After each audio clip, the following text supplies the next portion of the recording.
Hello welcome back to my blogs ಅಂತ ಹೇಳ್ತಾ ನಾನು ನಿಮಗೆ ಇವತ್ತು ಮೆಂತ್ಯ ಗೊಜ್ಜು ಮಾಡೋದು ಹೇಗೆ ಅಂತೇಳಿ ತೋರಿಸ್ಕೊಡ್ತಾ ಇದ್ದೀನಿ. ಸೊ ಏನೂ ಇಲ್ಲ, ಸಿಂಪಲ್ ಇಂಗ್ರೀಡಿಯೆಂಟ್ಸ್ನ ಯೂಸ್ ಮಾಡಿಕೊಂಡು ಮಾಡ್ತಾ ಇರೋದು. ಬಟ್ ಇದು ತುಂಬ ಹೆಲ್ತಿ. ಸೊ ಮೆಂತ್ಯ ಅಂತೂ ನಾವು ದಿನನಿತ್ಯ ಸೇವಿಸಬೇಕು. ಬಟ್ ಆದಷ್ಟು ನಾವು ಕಹಿ ಅಂತ ಹೇಳ್ಬಿಟ್ಟು ಅದನ್ನು ಅವಾಯ್ಡ್ ಮಾಡೋಕ್ಕೆ ಹೋಗ್ತೀವಿ. ಬಟ್ ಈ ಥರ ಗೊಜ್ಜನ್ನ ರೆಡಿ ಮಾಡಿಟ್ಕೊಂಡು ನೀವು ವಾರಕ್ಕೊಂದ್ಸಲಿ ರೈಸ್ ಜೊತೆ ತಿನ್ನಿ, ತುಂಬಾ ಹೆಲ್ತಿ ಆ್ಯಂಡ್ ಟೇಸ್ಟಿ ಅಂತ ಹೇಳ್ಬೋದು.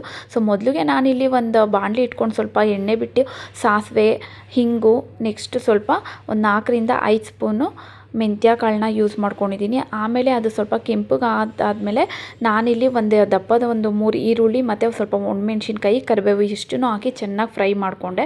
ಸೊ ನೋಡಿರ್ಬೋದು, ಈ ಥರ ಕೆಂಪಾಗೋ ಥರ ಫ್ರೈ ಮಾಡ್ಕೊಳ್ಳಿ. ನೆಕ್ಸ್ಟು ನಾನಿಲ್ಲಿ ಒಂದು ನಿಂಬೆಹಣ್ಣು ಗಾತ್ರದಷ್ಟು ಹುಣಸೆಹಣ್ಣನ್ನ ತೊಗೊಂಡು ಅದನ್ನು ರಸನ ತೆಗೆದು ಇಲ್ಲಿ ಯೂಸ್ ಮಾಡ್ತಾಯಿದ್ದೀನಿ. ಸೊ ಇದಕ್ಕೆ ಮೇನ್ ಬಂದು ಹುಣಸೆ ರಸ ಮತ್ತು ಬೆಲ್ಲ. ಸೊ ಎಷ್ಟು ನಾವು ಹಾಕ್ತೀವಿ ಅಷ್ಟು ಕೂಡ ಟೇಸ್ಟು ತುಂಬಾ ಚೆನ್ನಾಗಿ ಬರುತ್ತೆ. ನಂತರ ನಾನಿಲ್ಲಿ ಇದನ್ನು ಚೆನ್ನಾಗಿ ಕುದಿಸ್ಕೊಂಡಾದಮೇಲೆ ಒಂದು 2-3 ನಿಮಿಷ ಚೆನ್ನಾಗಿ ಕುದಿಸ್ಕೊಳ್ಳಿ. ಆಮೇಲೆ ನೋಡ್ಬೋದು, ಮನೆಯಲ್ಲೇ ಮಾಡಿರೋಂಥ ಸಾಂಬಾರು ಪುಡಿನ ನಾನು ಯೂಸ್ ಮಾಡ್ಕೊಂಡಿದ್ದೀನಿ. ನಮ್ಗೆ ಎಷ್ಟು ಖಾರ ಬೇಕು ಅಷ್ಟಕ್ಕೆ ನಾನು ಸಾಂಬಾರು ಪುಡಿ ಹಾಕ್ಕೊಂಡಿದ್ದೀನಿ.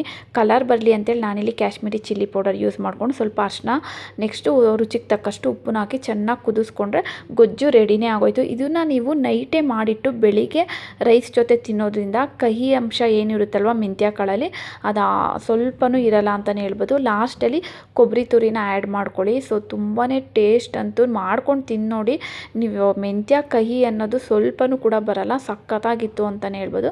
ನನಗೆ ಈ ರೆಸಿಪಿನ ನಮ್ಮ ಆಂಟಿ ಹೇಳ್ಕೊಟ್ರು. ಸೊ ನೀವು ಕೂಡ ಟ್ರೈ ಮಾಡಿ, ಮರಿಬೇಡಿ. See you in the next vlog.